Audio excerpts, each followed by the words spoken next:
Cyclone Alfred ऑस्ट्रेलियाच्या पूर्व किनारपट्टीला धडकलेला आहे। या चक्रीवादळामुळे ऑस्ट्रेलियात हाहाकार उडालाय।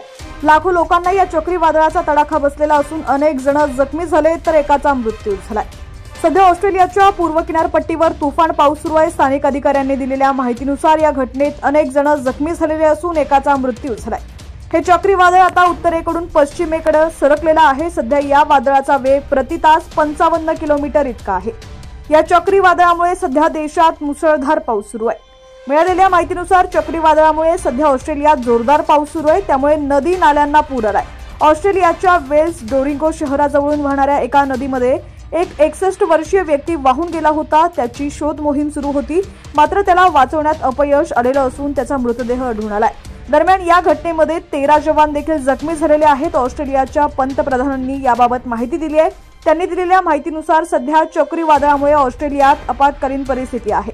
बचाव कार्यासाठी निघालेल्या सैनिकांचा एक ट्रक पलटी झाला। या ट्रकमध्ये असलेले 13 जवान जखमी झाले।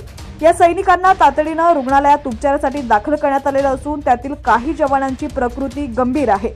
दरम्यान मुसळधार पाऊस आणि वादळामुळे ऑस्ट्रेलियाच्या अनेक शहरातील बत्ती गुल झालेली असून लाखो लोक अंधारात आहेत।